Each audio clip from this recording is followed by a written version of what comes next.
So this is our pond. It was not here previously. We personally dug this. The majority of it was dug with just a regular tractor and a bucket. And then, blessedly, we had someone come in with a backhoe who was able to help us out. And that fire you see burning in that barrel is actually burning on top of a tree stump. There's the wood duck house.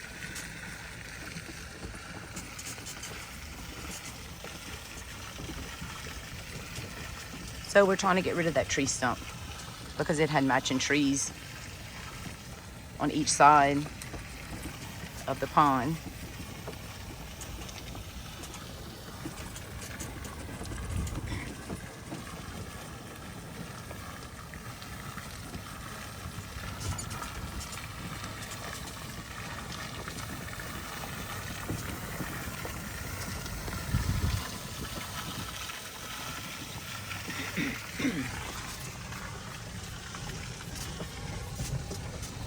So we have canna lilies, and behind the canna lilies I attempted to plant some sweet corn.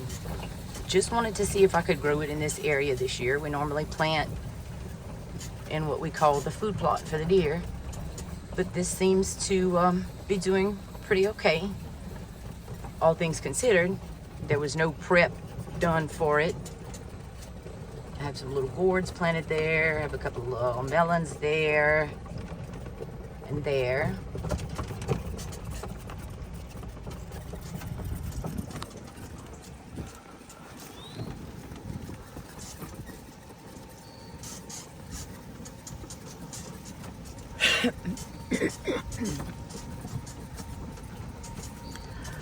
We had to clear out this space. I'm sure if y'all saw when I posted the snake I killed, we had to clear out this space, and I hate it because now our house is visible from the road.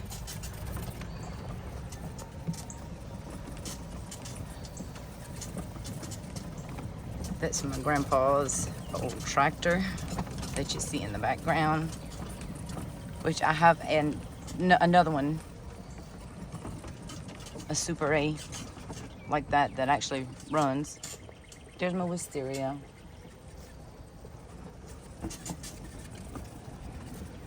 And Japanese or Mexican petunias, I don't know what you want to call them.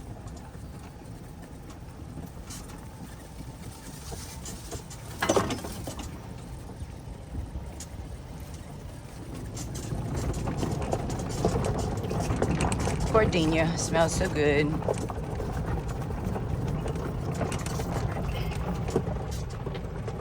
So this is what it looks like in front of our house, way front of our house.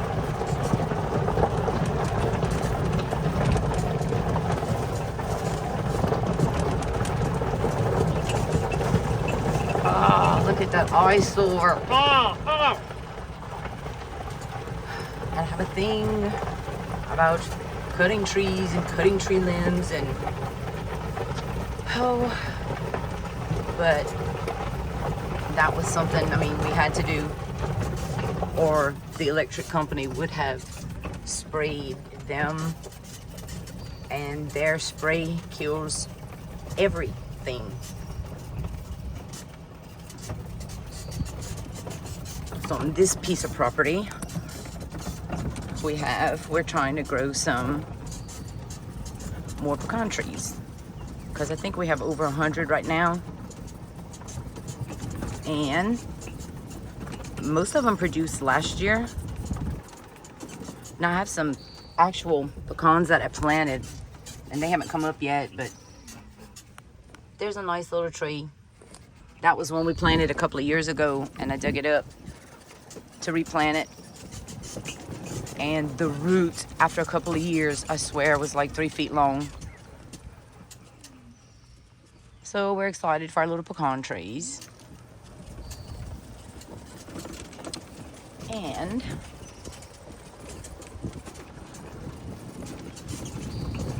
what else can I show you?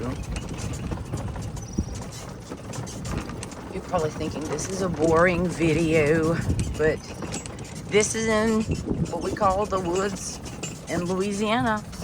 As you can see, all of this right here, that's what this area looked like where we put our house. We cleared all of that ourselves. So everything you see that's clear, we did that ourselves. We had to start from scratch. As you can see, we left quite a few of the pecan trees, and the ones that have the pink or orange tape on them are actually trees that produced. And I do have like tags on my trees because they're numbered. I need to finish numbering them. Let's see. There's my number tag on that one. So different colored tags sometimes mean different things depending on like first year it produced, second year produced. Sometimes there'll be a number, like this green mark on this tree meant that last year it was one of the first ones to produce leaves.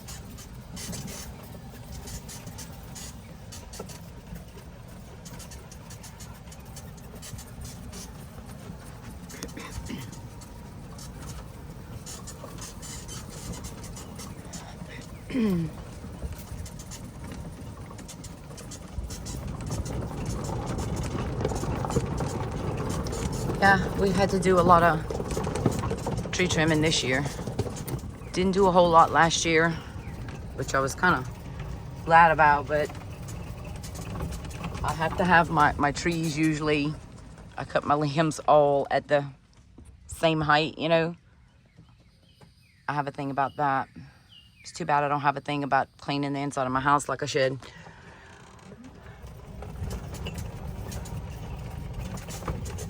Check out this tree. Is that not the coolest? One of those vines had gotten wrapped around there. That's the result.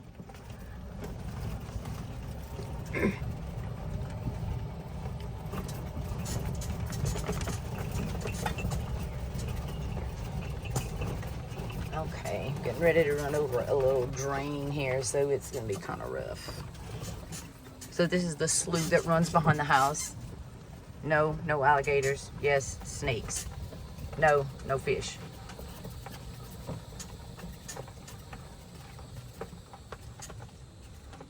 We usually go in the bayou when it dries. We call it a bayou. When it dries out, and we try to till it and level some of the dirt so that when it does rain, that it does drain all the way down, because sometimes we have a problem with it not doing that.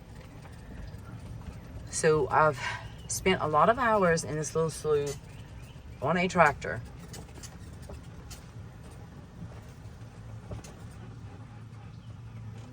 Pretty neat.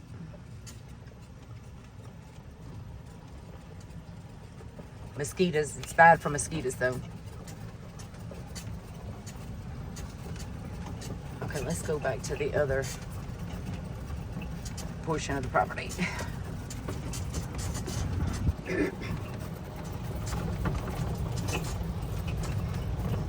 So this is where I was a while ago about the tree that fell.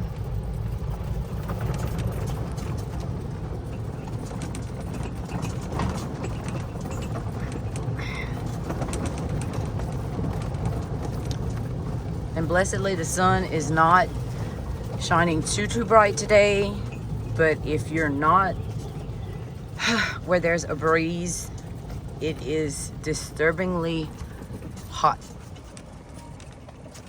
So this is where the deer come.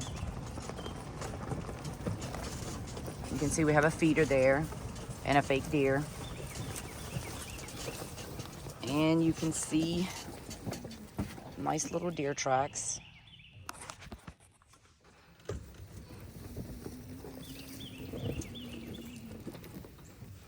don't know if you can really, there you go. Zoom in on that a little better. Just stomping all over. Puppy moves the feeder here. We love to see them eat. We have cameras all over the place, as you can see. There's one on that tree. This was my attempt at the corn back here this year, just with absolutely no preparation, because this is where we normally plant. And we've done well in the past 1 or 2 times, but I didn't even make rows for it this year. I just took a hoe and started digging. This is part of the deer blind that's being built.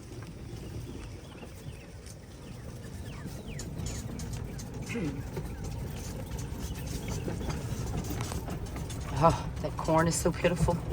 Well, can't say I didn't try. Here's our fake deer. And that's another lane to go down.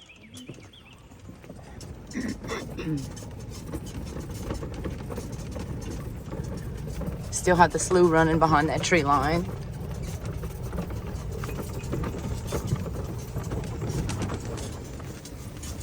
And here's another path. Still a little damp under here from the rain. The overhang of the trees keeps the ground really, really damp back here. Again, not good for mosquitoes, but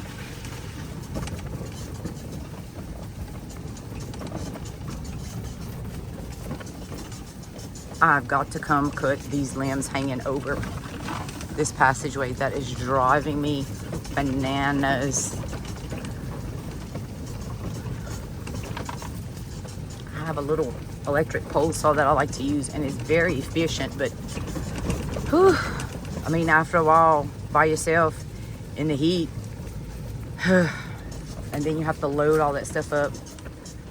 So that goes to the pond, but we keep going.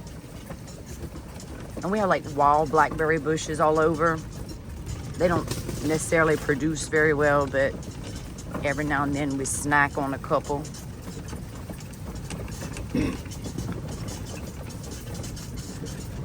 And this also will bring you around to the pond and back to the other property. And we have like 8 or so acres over this way. Those are some of the wild blackberry bushes. I don't guess you can see too well, but that's the grand tour. And there's hubby on his golf court. Well, thanks for listening and looking to Louisiana on a hot, sunless day.